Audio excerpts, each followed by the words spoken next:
Little girl. Hello, motherfucker. Our movie Flaws and Awes library is growing, with Train to Busan, The Boondock Saints, Bone Tomahawk, Krampus, and Joker, with a lot more to come, so stay tuned.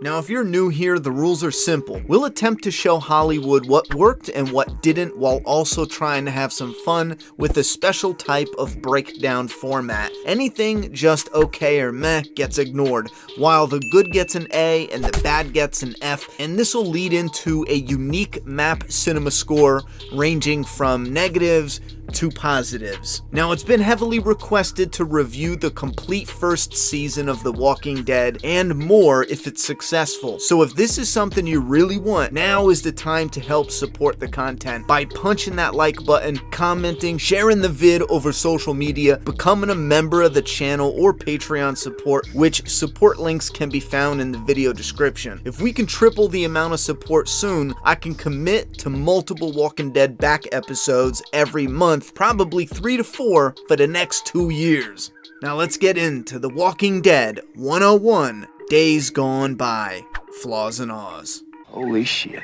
This intro is skillfully shot. We see a normal view of a country intersection, and as the camera floats, tracing the cop car, a flipped vehicle suggests a possible car accident. The sheriff's deputy exits, retrieving a gas can from the trunk. For the viewer, a new reality sinks in. This isn't a normal car accident. Little by little, it's revealed that the lights are out and some of the cars have been burnt up, left, and forgotten about.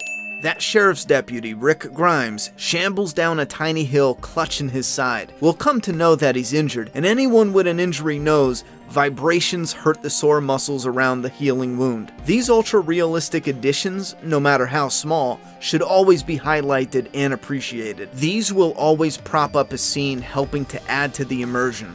It's now clear that this is way more than your standard car accident, revealing what appears to be a last-minute, desperate campsite for suddenly stranded survivors. The camera shifts into first-person point of view, putting us into Rick's shoes. The flies aid to the grossness, and the makeup effects are solid. Both drivers appear to have head injuries, like gunshot wounds, yet it still leaves the scene ambiguous, adding to the vibe of it all. The makeshift campsite feels lived in, and it's interesting. It feels like a decent size, helping to add to the scale, and I love the random-ass throwing knives stuck in that tree. There's no score this whole time, which is very important for this opener specifically. Just the sounds of the world. It's all that remains. It's intimate and personal. Just Rick Grimes and us. Yep, you just seen a zombie pick up a fucking stuffed bear. This is likely done at the expense of consistent zombie behavior for a Hollywood effect. Now that is when a scene is filmed by bending the rules of the world to have more of a cinematic pace and reveal. Combining that with the fact that the zombies were modeled after the classic George Romero zombies. His ghouls did pick things up, they used rocks as clubs and whoop-de-whoop. It's not until around season 4 that they made a behavioral standard to stick by. Fucking awesome, an iconic first scene zombie. Now this is classic screenplay structure 101. Hook the audience with the first 10 pages, with or without connections to the plot. They do it here and it works beautifully. Another neat little Easter egg, there actually was a girl in the 4th issue of the comic book, which this show is based on, and it was likely the inspiration for Frank Darabont to add her here. The tone from this moment is important to set up what's coming. It grips us, sets it up, and if you saw this on TV and you had no idea, you never saw the trailer, man, it probably hit you hard. Now the CGI is holding up, but it is a touch rough. The credits intro is legendary at this point. It's just the perfect combination of theme with visuals. Hella creepy and atmospheric. Bitch, you mean to tell me you've been hearing this your entire life? You are still too damn stupid to learn how to turn off a switch. I gotta get this out of the way. I'm well aware that the last 10 years, Shane's dialogue is now considered shameful, sexist, blah blah blah. Or is that shameful? Alright, I'll stop with the dad jokes. Now, the character is literally telling an anecdotal story summary of every woman he's dated. And this is part of his character, and more importantly, it's to contrast how and what Rick says next. Immediately, you can tell the difference between the playboy bachelor and the family man. Anyway, when they talk, it's not polished, philosophical, deep wordsmith dribble. It's rough, real, setting up their closeness, their bond, partners, best friends. I highlight that fact because some of the things I love the most about early Walking Dead seasons is how real and authentic and organic the dialogue is. Further down the line, a lot of the dialogue comes off as if they're on a stage and they know everything they're speaking is like Shakespearean, and it kind of weighs it down. Would be kind of cool get on one of them shows.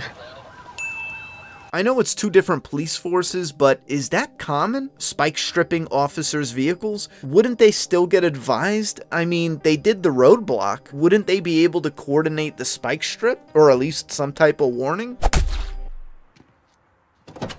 Again, it's refreshing to be in the moment with these guys without a score dictating a feeling that we're supposed to have. The gunfight choreography here is a touch wonky, from filming to the final edit. So many cops shoot so many bullets without hitting their target. Usually it's the first shot that's the most accurate because you're not dealing with recoil. I don't know how it's gonna sound on YouTube, but watching it on Blu-ray, that shotgun sound is thumping. No. Do it now! Yikes, that coma effect. Give it back to the 1990s, man. Take that shit out of here. This transition is sharp and it works well. Joking about the vase leads into the flowers reveal, which was a great tool to show the passing of time. Yes, it is a fun, twisted adventure, living vicariously through a character waking up from a coma and the world is seemingly gone. But his body would be very weak and stiff. He didn't crap himself, no catheter, no bed sores. However, fans get it. We don't want our hero covered in fecal matter, and he's gotta get up and moving quickly not to bore the shit out of us. So this is the one big suspension of disbelief, even if they later try to fix this plot hole in the webisode called The Oath, where it's hinted a survivor took care of Rick but died just before he wakes up. There's no music telling us what to feel. This scene especially needs to immerse the viewer. We need to experience it just as Rick is. Creepy atmosphere with a soft score, now kinda helping the vibe. The famous don't open dead inside doors. There's some nice, small and big details here that help make this scene pop. Like the fingertip prints, the gunshots all over the walls, the hanging debris, an undeniably badass and epic iconic moment for everything involved. The visuals in combination with what is happening and the shock to Rick, who just woke up from a coma, to this. The outdoor nature sounds flood in, becoming the soundtrack once he opens this door.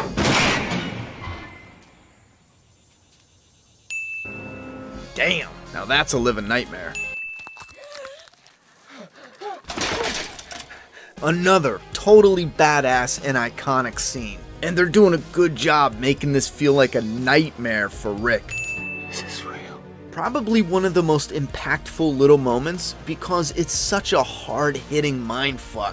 Lenny James is a wonderful actor. His scenes shine. The casting here was solid. We're gonna address this now, but his injury doesn't line up. Sure, there would be surgical incisions, but it's a touch off. Gunshot. What else? Anything? Gunshot ain't enough. The walkers.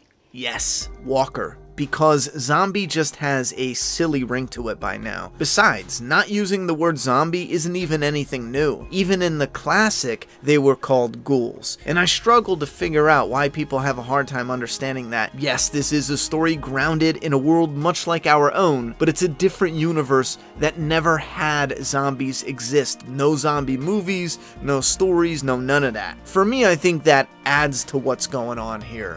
As much as we like to poke fun at exposition dumps, oftentimes they are necessary. You just gotta make sure they actually fit the scene and the story. This is one of those times. Up until now, we've only seen one walker at a time in pretty harmless situations. Now, bunkered down and respecting how much of a threat they are, this scene allows for a bigger view of the ones outside.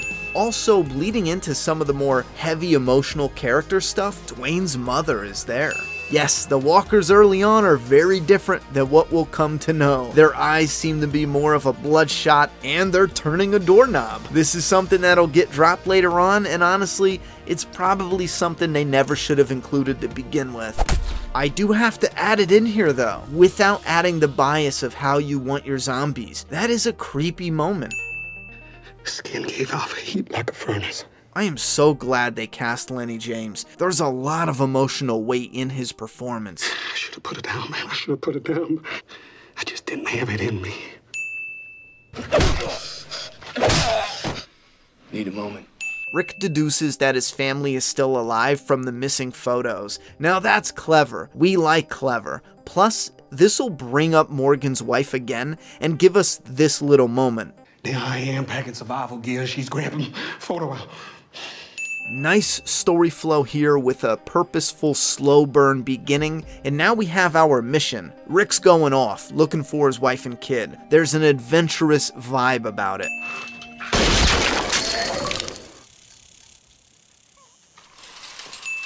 Daddy be upstairs. You're not gonna warn him about the... Oh, okay. Daddy? An iconic scene. This has it all. The look, the feel, the weight, plus it helps to reveal more of Rick's true character. I'm sorry this happened to you. That damn CGI blood though. Come on. Combining Rick and Morgan's dual mercy moment makes sense for the story flow, and both pack some heavy emotional weight. What makes this extra hard-hitting is when this was released, and a big part of why it exploded in popularity was how it wasn't like your standard zombie story. This was grounded in realism, showing off those heavy emotional moments that fit so damn well within this genre, but barely ever got used before. Most movies, not all, but most, didn't fully capitalize on this genre's full potential. Hey, hello? The prospect of new survivors is exciting. Hello, hello, is the person who called still on the air? Shane's reveal is great, teasing a reunion, and this is likely the reason Rick's family hasn't been shown. Not just to streamline the story, but for this reveal. Seeing them at the camp, knowing he almost made contact with them, and then we get the photo confirmation. Folks got no idea what they're getting into. Clever way to sneak a little hint in that Rick is in danger. Shane, you dirty dog. The plot thickens. Like I said, the tiny things are huge for immersion. That bag full of guns falls like Halloween decorations, and later on a horse, they're flopping around like they're clearly toys. They'll share the point, so calm down, chill. We see the desperation with a great gory effect, telling us this trip will not be easy. Picture perfect for the poster. Again, badass and iconic imagery, a visual moment that's so striking it stands out and becomes one of the more memorable aspects of the episode. Normally there would be at least a few cars on the other side, but this scene wants to speak to the viewer. It's purposeful, visually over-exaggerated. Everyone trying to leave, and literally no one trying to enter, except for Rick's crazy ass. City setting is looking great. You got the litter, the burnt out bus, the look of a few shambling walkers, setting up the tank by going past it. And the chopper is a great distraction, right before leading us and Rick right into a massive horde around the corner. AMC, the damn extra, drinking lean, edit his ass out already, because ever since it was pointed out to me, I cannot stop taking my eyes off that son of a bitch, and it's really messing with the immersion. So yeah, that's clearly a stuntman and not Andrew Lincoln. Damn HD TVs.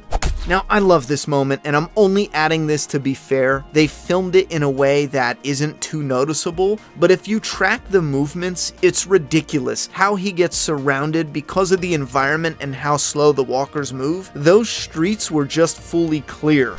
We can appreciate how difficult a scene like this would be to film. For safety reasons alone, there is a bit too much shaky cam, but in the end, we get a fistful of horse guts. I'm sorry. Fun fact, this walker later appears in the zombie-esque video game Days Gone. Oh, not the zombie, I mean the actor playing the zombie. I'm dumb. Game of the Year 2019, fight me. Some walkers are just terrible at their job. They just play with the meat. What are you doing? Hey, you. Dumbass. It's one badass final shot. Trapped with all those walkers. And that was The Walking Dead 101, Days Gone By. So we subtract the 15 Fs from the 76 As to get a map cinema score of 61. Obviously, once we do more episodes in Season 1, we will start calculating them in an overall list. We have started on Season 10. I'm just not sure if I'm going to have them in the back-end list just yet. I might leave it for just Season 1 and see how it goes. A massive thank you to current supporters, and remember, I can only keep this going if the support and interest is there, so if this is something you want to see continue throughout the full series for the next couple years on this channel, a few episodes a month, we could definitely use your support now more than ever. Thank you very much, those who are supporting. I truly appreciate it. I love doing the Flaws and Awes series, and stay tuned because next is The Walking Dead 102.